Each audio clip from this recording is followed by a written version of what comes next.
Hi everybody, my name is Jason and I am with the Yahuwah and the Torah channel, and I thank you very much for hanging out with myself in this little tiny table in the middle of a jungle here. And I have to redo all of my scripts because it was always the pack of us, the humans that always sat here and we ran through these and we did all these readings, but now it's just me, a single pack on this group, and it seems like it's very rare that we can get the rest of the tribe situated that we're able to do this. And so you guys are going to have to put up with me. My apologies. But much love to all of you guys. We are the family who believe that the laws, statutes, and commandments that are found in the first 5 books of scriptures, Genesis, Exodus, Leviticus, Numbers, and Deuteronomy, are the absolute guidepost for life. They are absolutely the only set of doctrine that you would want to keep. Because when we deal with one of my favorite words, which is called biblical hermeneutics. Biblical hermeneutics is the understanding that what happens at the beginning of the book sets the understanding for what happens at the end of the book. Because when they were writing all of what we call the New Testament or the New Covenant, there was no such thing as the New Covenant. When they were talking about doctrine, they were talking about scriptures. When they were talking about any of that, they were talking about the old Torah and the prophets of old. That's the only thing that they were ever talking about. And from the beginning of the book to the end of the book, it's pretty much the same setup. Our Creator says, if you will obey me, He will be our leader. He will guide us through this life, and He will guide us to the kingdom to come. But if you don't want to be His people, then simply don't care what He has to say. Eat your pork, worship on a Sunday, do whatever it is you want to do because you believe that the laws of our Creator have been nailed to the cross and they don't mean anything for you or for any of your family. For us and our family, they mean absolutely everything. And we are on what you would call a preparation day. And a preparation day means that it is a Shabbat tomorrow. That means there is no work tomorrow. There's no cooking, there's no cleaning, there's no doing anything because our Creator says, seethe what you want to seethe today, cook what you want to cook today, and we need to make sure that we are resting. That is the premise of everything for tomorrow is rest, rest, rest. And so today is the day that we basically wind the entire week down. We do, Miss Nicole sits in the kitchen most of the day. She's cooking all sorts of goodies and things for us for tomorrow that we're able to put this stuff into crock pots and that we're able to have this stuff just warmed. We're sitting on warm and ready to roll for the rest of the family. So thank you guys very, very much for hanging out with us. Guys, this is a picture of Yah Scriptures. This is the greatest English translation of scriptures you will ever find anywhere. It sports an amazing 3 bookmarks. It is 14.5 font. What that means, it is large print font.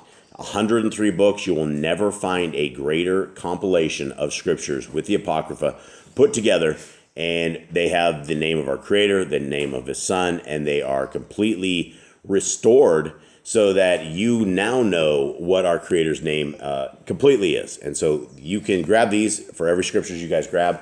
There is a one that we're able to offer into our brothers and sisters in chains. We are able to ship them free of charge.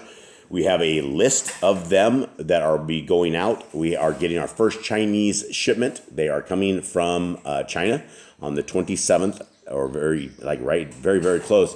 So they will be shipping out, and we should have them inside of June, and we'll get everybody's orders out. Okay, guys, we are in the book of Kings, and before this, I went out and found this little cool chart because all of us that have been reading through this, and there's not a lot of you. There's a lot of people on this channel, but there's just not a lot of people that read scriptures, and there's not a lot of people that actually like the law, statutes, and commandments. But this is a pretty good little diagram that I was able to find out there.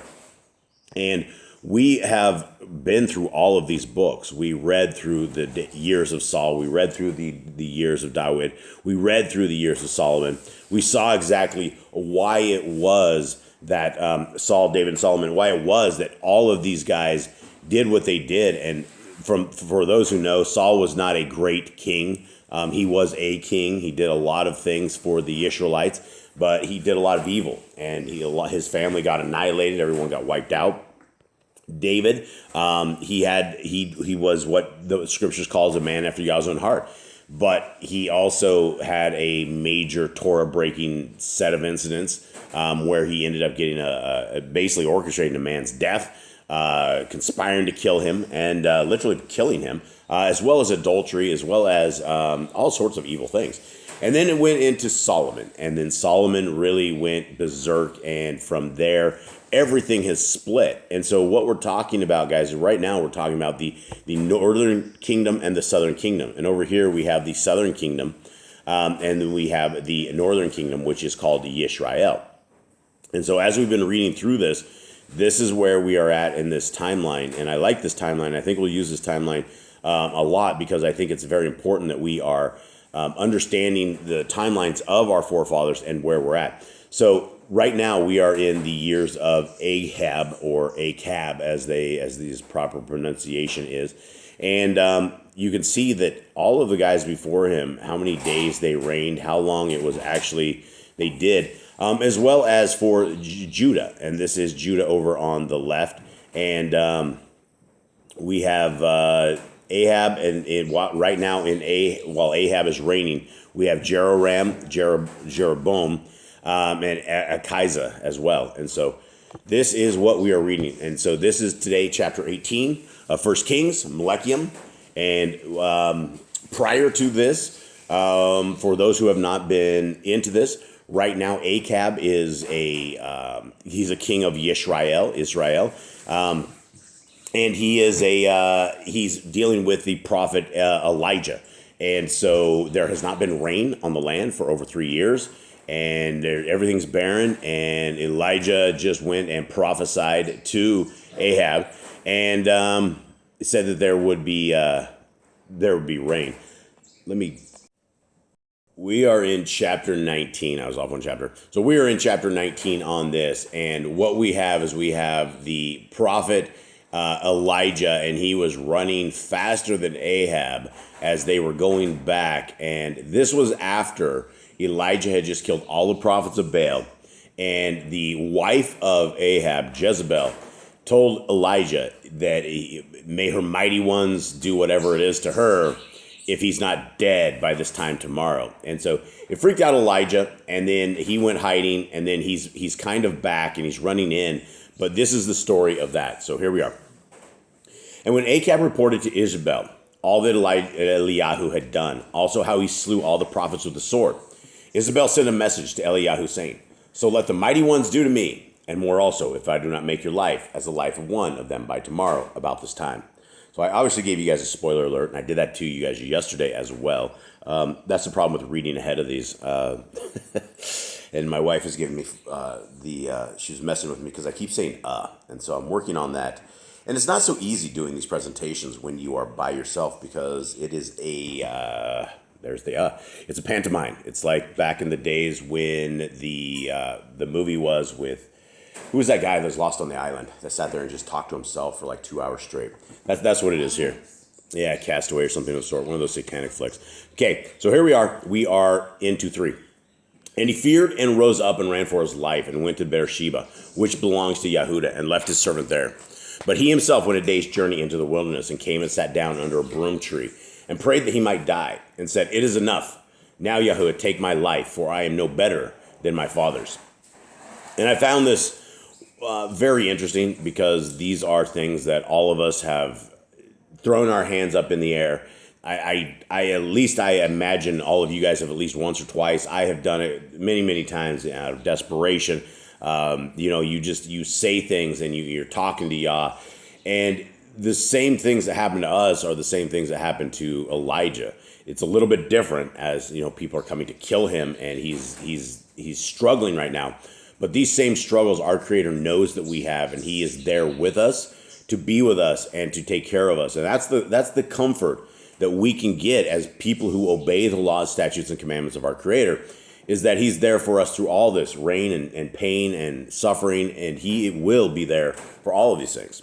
5, and he lay and slept under a broom tree, and see, a messenger touched him and said to him, "Rise, eat." And he looked and saw by his head a cake baked on coals and a jar of water. So he ate and drank and turned and lay down. And the messenger of Yahuwah came back the second time and touched him and said, "Rise, eat, for the journey is too much for you." And he rose up and ate and drank, and went in the strength of that food 40 days and 40 nights as far as Korah, the mountain of Elohim. There have been, many times, we have seen in scriptures that people will fast for 40 days and 40 nights. We saw it with Messiah. We saw it with Moshe when he went up to the mountain. It's an interesting number. It's a long time for anybody who's ever done a really, really long fast. I think the longest I ever did was like 14 or 15 days. And it was a wild, wild time. So I don't know exactly what you would be like at the end of 30 or 40 days. You're going to look pretty slim, I would imagine. So 9. And there he went into a cave and spent the night there. And see, the word of Yahuwah came to him and said to him, "What are you doing here, Eliyahu?" And he said, "I have been very ardent for Yahuwah, Elohim of hosts. For the children of Yisrael have forsaken your covenant. They have thrown down your altars, and they have slain your Nebiim with the sword. And I am left, I alone, and they seek my life to take it." And he said, "Go out and stand on the mountain before Yahuwah. And see, Yahuwah passed by, and a great and strong wind tearing the mountains and breaking the rocks in pieces before Yahuwah. Yahuwah was not in the wind. And after the wind, an earthquake. Yahuwah was not in the earthquake. And after the earthquake, a fire. Yahuwah was not in the fire. And after the fire, a still small voice. And it came to be, when Eliyahu heard it, that he wrapped his face in his robe and went out and stood at the cave opening. And see, a voice came to him and said, "What are you doing here, Eliyahu?" And he said, "I have been very ardent for Yahuwah, Elohim of hosts, for the children of Yisrael have forsaken your covenant. They have thrown down your altars, and they have slain your Nebiim with the sword. And I am left, I alone, and they seek my life to take it." And Yahuwah said to him, "Go, return on your way to the wilderness of Damascus, and you shall go in and anoint Hazael as sovereign over Aram. And anoint Yahu, son of Nimshi, as sovereign over Yisrael, and anoint Elisha, son of Shaphat, of Abel Mecholah, as Nabai in your place. And it shall be that whoever escapes the sword of Hazael, Yahu kills, and whoever escapes the sword of Yahu, Elisha kills. And I shall leave 7,000 in Yisrael, all whose knees have not bowed to Baal, and every mouth that has not kissed him." And he went from there and found Elisha, son of Shaphat, who was plowing with 12 yokes before him. And he was with the 12. And Eliyahu passed by and threw his robe on him. Now, I don't think that him sitting here plowing with 12 yokes before him or anything where it deals with 12 is concerned, because obviously we have the 12 tribes of Israel. It's always been about the 12 tribes of Israel, even though, Reuben was kicked out and you had Ephraim and Manasseh as the 12th and 13th, but it's always been about the 12. And so it was no coincidence that Elisha is out here, Elisha, as they say in this version of it, is out there plowing. And so he's with the 12 yokes before him. Obviously, there's symbology everywhere. 20. And he left the oxen and ran after Eliyahu and said, Please let me kiss my father and my mother, and then I follow you." And he said to him, "Go, turn back, for what have I done to you?" And he turned back from him and took a yoke of oxen and slaughtered them and cooked their flesh using the implements of the oxen and gave it to the people, and they ate. Then he rose up and followed Eliyahu and became his servant. So there is there's the word again. There is the combination of Elijah and Eliyahu, and these two from scriptures became very, very close, very, very tight. They were bonded at this point, and so this is kind of the next following up of Elijah. This is his kinsman to it, and the message will always be the same throughout scriptures. And what you will see here when we have all of these kings, and we see that all of them were here and they went, there was one thing in common with most of them that didn't reign very long, is that they were all evil and that they did evil things. And for whatever reason, Israel had the hardest time knocking down the mighty places, the Asheroth poles, and where all the corruption was. And this is why our Creator, from the very beginning, told everybody that, listen, you need to put away all of the things from outside. You need to not be a part of the Gentiles. You don't want to be a part of it. And that's the same message that we have today. We are all in captivity. We are all around people that don't care about the laws, statutes, and commandments. But are you going to a movie theater hanging out watching raunchy, evil things that are abominable in the sight of Yah, right? Are you doing things that when Messiah Yahushua is standing right next to you, are you going to be drinking in the bars, right? There's all of these things that we have to understand that are acceptable for the ways of our Creator and how He wants us to live and what He wants us to do. And so this is our goal, is to try to find those who are seeking our Creator, who are willing to follow Him, and that are willing to put their obedience before their wishes and their ways. And that's what obedience is all about. So guys, we hope you have a wonderful day. We will be doing a live reading tomorrow. It's 11 o'clock our time. It's like 10, 11, somewhere in the U.S. time as well. You can find us on our main channel, Yahuwah and the Torah. We hope you guys have a wonderful day, wonderful prep day, and we hope you have a wonderful Shabbat. So much love to everybody. I'm out.